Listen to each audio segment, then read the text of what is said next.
Okay, page 15, The Art of Drumming, Volume 2, Reading Text in 6/8.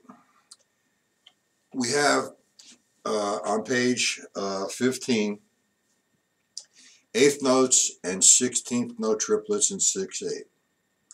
Now, the counting systems, again, I need to continually emphasize the fact that you need to count. So you make the distance in between each note or each stroke equal. Now, the first line, page 15, page 15, line 1, you have 5 eighth notes and 1 16th note triplet. The way we're going to count is the note as is. For example, if I do the first half of the measure, it would be 3 eighth notes, which would be 1, 2, 3. The second half, I have 2 eighth notes. Now I have a 16th note triplet that follows. So I'm doing the second half, which would be 4, 5, 6, and da. Now, the first line I did, again, I made the same notation from the first measure for four measures to continue it, the same. So you feel the distance between each note, and you become familiar with the figure. I'm going to play line 1, the first measure, without the metronome. Okay, 1, 2, 3, 4, 5, 6, and da. Now I'm going to put the metronome on 60. And the beauty of a metronome is you could use it the way you want. It says 60, which would really be standard and say 60 beats per minute. That's equal to the quarter note. We're not doing that. We're going to make each tick a count, like 1, 2, 3, 4, 5, 6, and 1. Okay, so let's do the first line. At 60, each tick is a count. 1, 2, 3, 4, 5, 6. 1, 2, 3, 4, 5, 6, and 1, 2, 3, 4, 5, 6, and 1, 2, 3, 4, 5, 6, and 1, 2, 3, 4, 5, 6, and 1.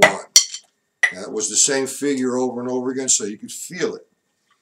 The second line, I did the same figure over and over again for 4 measures, and it's just I placed the triplet in a different place so you would feel the difference.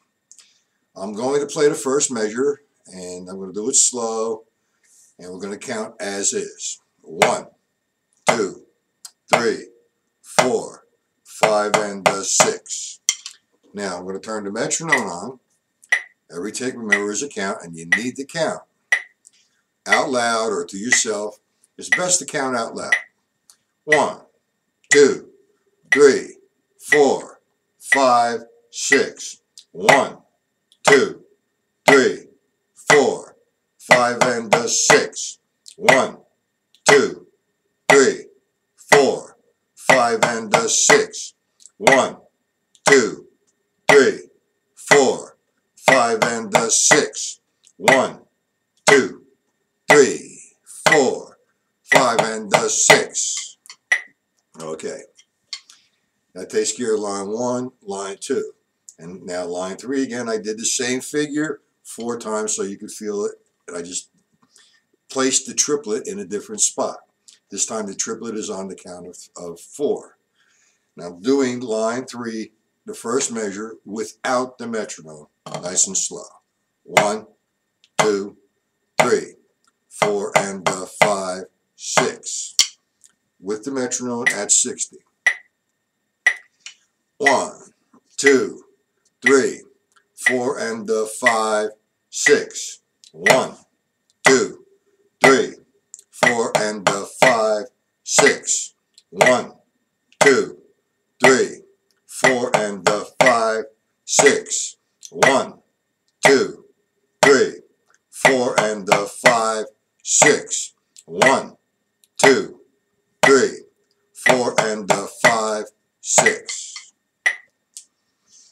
Again, line 4, I placed the triplet in a different place so that you get the feel of where to play the triplet, and I repeated the same figure 4 times for the same reason.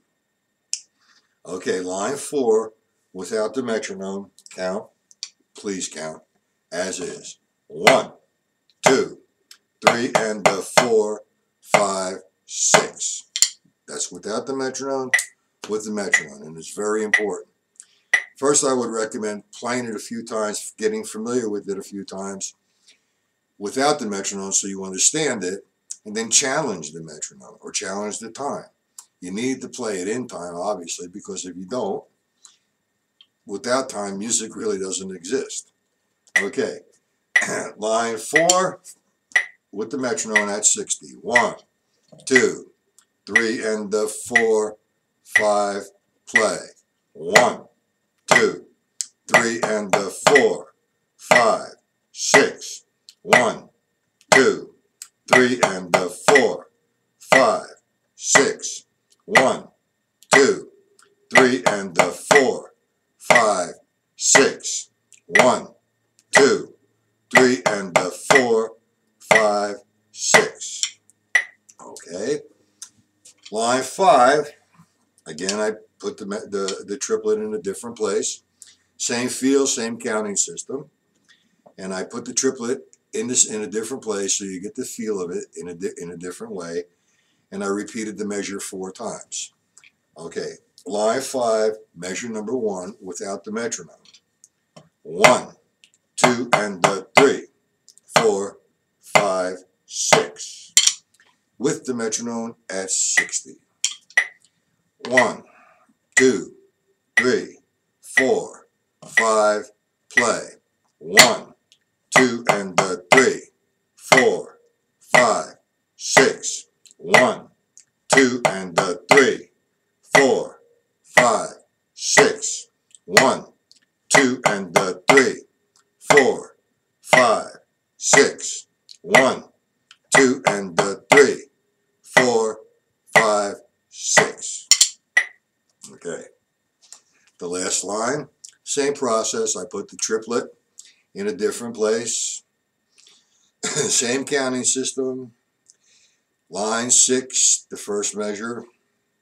1, 2, 3, 4, 5, 6.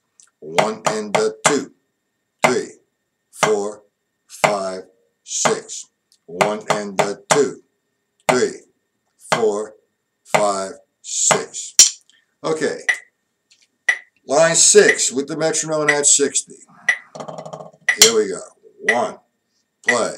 1 and the 2, 3, 4, 5, 6. 1 and the 2, 3, 4, 5, 6. 1 and the 2, 3, 4, 5, 6. 1 and the 2, 3, 4, 5, 6. No accents, no dynamic markings, and my sticks are at the same height and they come down from the same point constantly to maintain the same sound. Now, if you're studying this with a teacher, it's up to him to put dynamic markings in there or accents. Now, I've given you in the beginning, or rather in the back of the book, a few ostinato patterns. The ostinato patterns are for the feet. We're in 6/8. Obviously, it's a 6/8 book, and we're going to play a variety of different things between the bass drum and the hi-hat. And the definition of an ostinato, if you don't know, is a pattern which repeats itself over and over and over and over again. Now, the bottom, which is the feet, will be playing one particular ostinato, and you'll play the page down, perhaps just on one surface. And then as you become more and more comfortable with it, you can play it around the drum kit. These videos will be coming towards the end of the one surface videos of understanding how to read in 6/8. So I hope this has helped, and like I said, if there's any questions or any way I can help, you have all my contact information on my website. You can contact me through Facebook, through Skype, or email, or I even leave my phone number. You can call me. So I hope this helps, and remember, any questions or all questions are welcome if they're going to help you. Thank you very much.